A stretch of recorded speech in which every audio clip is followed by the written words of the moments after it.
I'd like to welcome Paul Polman to the stage, CEO of Unilever. Paul has been with us a number of times before, and many will be looking forward to this. Paul, you have in Unilever tested and piloted perhaps one of the most aggressive applications of bringing sustainability into the center of the business.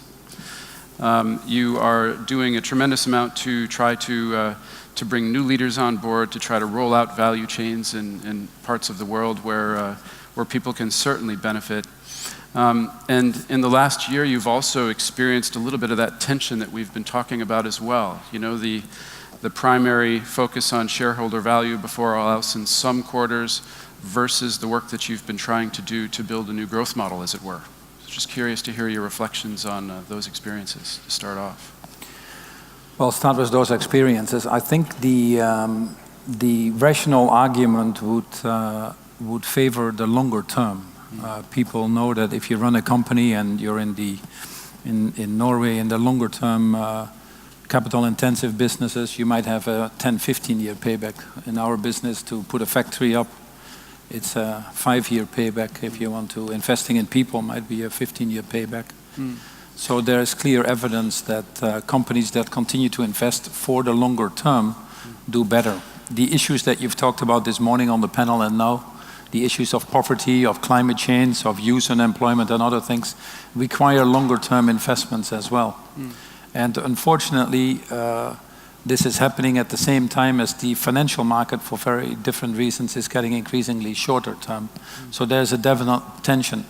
At Unilever, we believe that our business model ideally should be there for the longer term. And if you want to be there for the longer term, then it also, by definition, leads you to a more sustainable business model that should function over the longer term. And you want the world therefore, to function.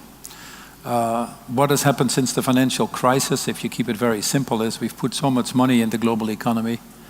This is a global economy of 100 trillion, more or less, and we've put in financial instruments of 5, 6, some people would say 800 trillion, and they're all chasing returns. We have never had a period of so much money at negative interest rates. About $12 trillion is still negative interest rates. And they're chasing shorter and shorter term returns. And unfortunately, in the financial market, as Michael pointed out, there's still too many people that are more interested in the next quarter than in the next generation. So that is where the tension comes from. And although the clear evidence overwhelmingly would show that investing for the longer term would give you very good returns, and I would argue even better returns, there is a smaller group of people that just chase the short-term returns. They're willing, as I always say, sell their grandmothers to make their bonus. And that's unfortunately the case. And at the same time, you say, why don't all the other longer-term investors not wake up? Because you have these institutional investors, etc. And the reason they don't wake up is they're actually becoming more and more passive. The role of investor is changing drastically. They're becoming increasingly more distant from the companies they're investing in and delegating some of that to minorities, which we've come to call activist investors. And these people actually dominate it. A good example is GE now. They get someone from Peltz on the board and 1 or 2 people. They make it so miserable for all the other board members that they leave because it's no fun anymore. And increasingly they say, I can earn some money very quickly.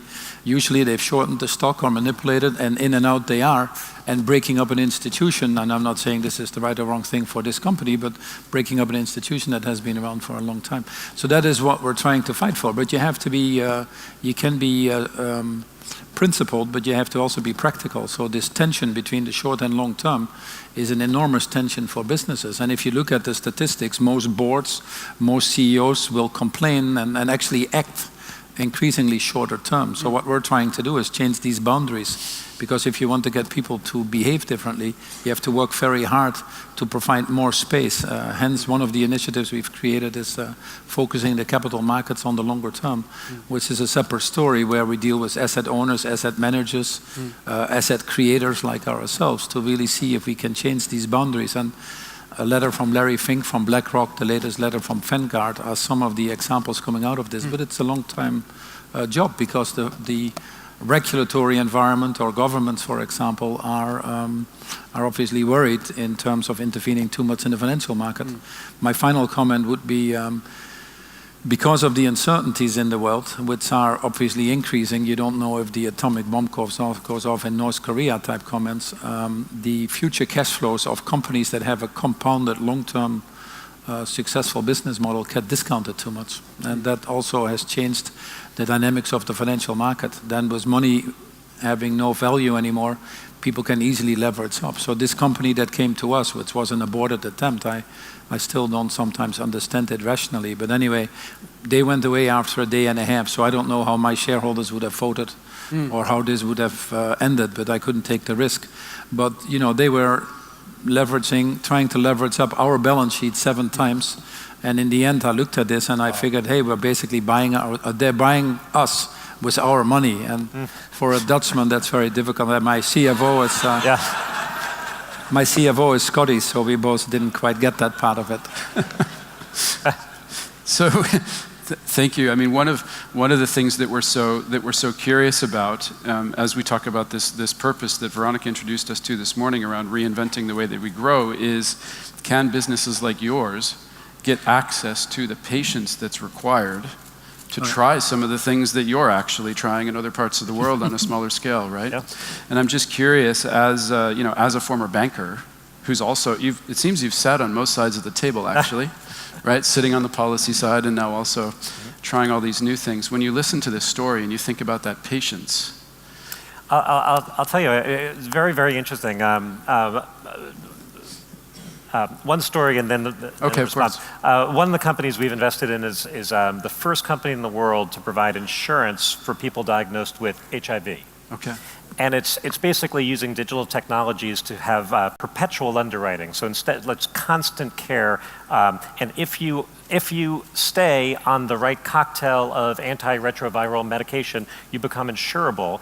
And what happens is you go from having an outlook that is day to day. So all of a sudden you can think about the next few years and even the next few decades, and you become insurable, and the health impact is enormous. And I'm struck, and that's true more broadly beyond health issues of poverty. It's people live day to day, and it's often an indication of financial health if you can get them to start thinking about a week and a month, right, a few months or a year or a harvest, a whole cycle. And so when I listen to Paul talk, I mean, what you're really talking about is the health of a company is a function of its horizon. It's like, how do you resist those quarterly pressures, which are enormous, enormous, and get people, how do you get the leaders to think about 5 years, 10 years, 20 years? It's really hard. It's really quite a challenge. Yeah, yet the financial returns are actually higher. So you have to really work with the investor community to better communicate the potential there and cultivate your right shareholders. You know, one of the things I did when I came was abolish quarterly reporting, which I think is, and guidance and all the other things that allowed us internally to focus more on the longer term. But the one thing was a tenure of CEOs getting shorter and shorter. Most of these CEOs tend to cater to the pressures they're under, which is their current shareholder base. Right. I spent a disproportionate amount of time catering to the shareholder base that I think belongs to our company. And we have now for 7 years, about 70% of our shareholder base has been with us 7 years or more, which is quite unusual when about a market cap of any company turns over now in 4.5 months. Our investors tend to also be more skewed towards subscribers to the principles of responsible investment. 80% of the inquiries we get from them is about sustainable questions. But the unfortunate thing is a lot of them are disengaging from the active involvement with companies. Okay. And then when a activist comes in and says, here is 15 or 20% more on the table, they all of a sudden say, well, I'm getting quarterly rewards versus my performance versus the markets. I have fiduciary duties, and they might not be as loyal as you think they are. So we really have to look at the workings of the financial market. Now it turns out that the development agenda we're talking this morning and the first panel on digitization brought that well to life. It's probably one of the biggest opportunities we have. Here we live in a time period, positively, where money is zero. I don't think it's a good thing, but it's the reality, so let's use it. Money is zero, and we have a development agenda called the Sustainable Development Goals, which probably has one of the highest returns that mankind has ever seen. On any of these 17 goals, the investments you make have returns that are 3, 4, sometimes 10, 15 times higher than the investment is needed. So we need to get the financial market more interested in being part of that. Financial market has enormous pressures, regulatory pressures. They have a lack of awareness, a need for shorter term, quicker returns. So if we can change the dynamics of the financial markets towards becoming more active investors in these sustainable development goals, that would be a tremendous opportunity. It's starting to happen to some extent in green energy, but that's just clearly not enough yet to pull the whole issue of humanity up and irreversibly eradicate poverty, which frankly we can do in the next 15 years if we would all behave like adults. There's no technology or anything needed. What is needed right now is human willpower and leadership, to be honest. And you skirted this question just slightly, Paul, but I'm curious to ask it more clearly. You mentioned that there is an increasing presence of activist investors when it comes to green energy, driven very much by the climate question. Right. And you've mentioned the other type of activist investor that you've been tangling with over the last year. Is there any hope for the emergence of another type that would be furthering this SDG-related? Are there any early signals? Oh, there are, and there are many. But you know, in this case, as was mentioned before, you need a broader partnership where you need the governments to put the right frameworks in place, which is very difficult when these governments become increasingly more, multipolar, people say, but self-centered and inward-focused. They're very worried about the financial market and putting themselves at a competitive disadvantage. But you can easily shape the frameworks around this that would work for all people. You look at the Sustainable Development Goals, it would cost $3 to $4 trillion a year to implement, which frankly then would irreversibly eradicate poverty and do it more sustainably and more equitably in the next 15 years. And we all know how desperately that is needed. An investment of $3 to $4 trillion compares to an economic benefit we calculated around minimum $12 trillion, but more likely in the $20 to $25 trillion. Interestingly, right now we're at a point that we are rather dealing with the symptoms and paying enormous cost for that than that we are willing to invest to solve the underlying causes. That is really what bothers me. I give you 2 examples very quickly. This world spends 9 to 12% of its global GDP on conflict prevention and wars. Yeah. So 9 to 12% of global GDP, whilst the implementation of the agenda is 2 to 3% of global GDP.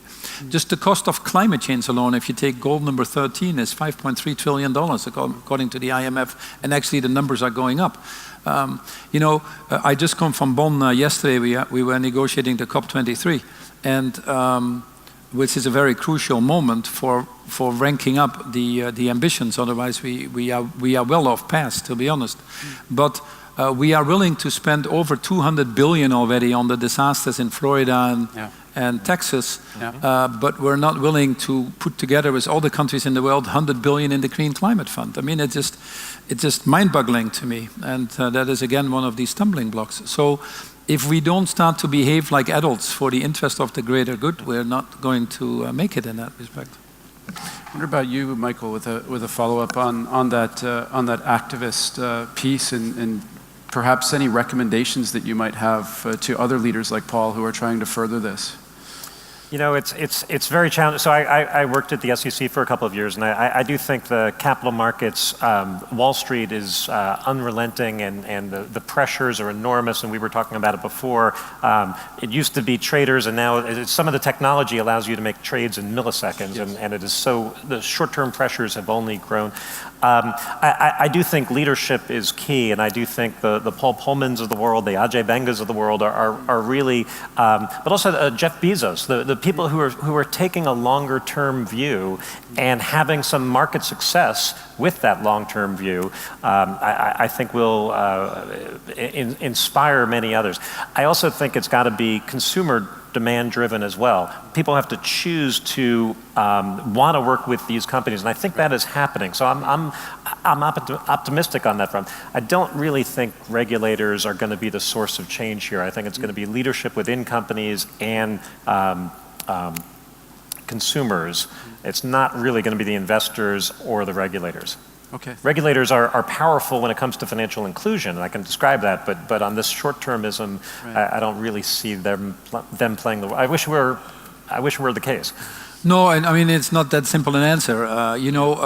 In companies itself, you need to look at your fiduciary duties. And in most jurisdictions, the fiduciary duties are not only to your shareholders, they are to your multiple stakeholders. And that certainly is the case in the US for B corporations, now in 26 states. But in all other jurisdictions, it's actually written in, certainly in the Netherlands and the UK. So then you need to be sure that you incentivize your CEOs on the longer term and drive that behavior in the companies. Very much a cultural thing. Then it brings you to the boards. The boards are very short term, and actually 75% of CEOs would say the pressure comes from the boards. Right. So get your right boards. I have a board that when we went into this situation, immediately united on a long-term sustainable compounded value creation. I never had to waver from my purpose and the direction we want to take this company. So we have to work with boards. Then you have to work with the asset owners, where asset owners have become too distant from companies, and that is not healthy. If you really want to be an asset owner with the rights that you expect from an asset owner, then you also have to take the obligations that come with it. And then you have the asset managers, where we have to move these financial markets, not to quarterly rewarding versus the alphas if you want to, but on a longer term. The Japanese investment fund does that very well.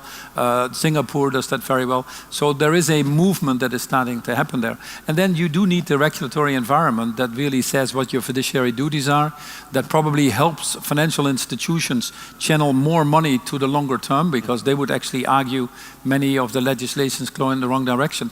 And what I am currently working on with some of the governments in Europe especially is that you create a level playing field. It is amazing to me that these hedge funds or these activists can go to a bank X, just to keep it simple, and say, I'm paying you 10 million to sell me the rights for 2 billion voting rights on Unilever shares. Yeah. Because the bank wants to keep the shares and the dividend flow for their obligations, but they have found another derivative or financial instrument to sell you that. I mean, what world do we live in? I find it amazing that that they can come into the shares at 3% in some countries and not even have to declare who they are as owners. I find it amazing that if a company has been around for 150 years and there is a takeover attempt, which is fine, I have no problem with that, but all of a sudden these hedge funds come in and can decide with the future of a company that has been built for 150 years or 200 years with multiple stakeholders. So I'm just saying, listen guys, I don't need any protection. I'm a capitalist. I believe in a free market in a lot of senses. But this free market has to function for everybody, and this free market has to have a level playing field. And there, a lot of governments, what we showed to the UK, for example, where the UK takeover panel is there, or the Dutch government, it might not be as leveled as you think. And at a time of Brexit, and other things, I think the UK government in this case would be well served to pay notice to not creating an environment where the opposite is happening. Theresa May said, well, you know, there's so many investments coming into the UK that is working.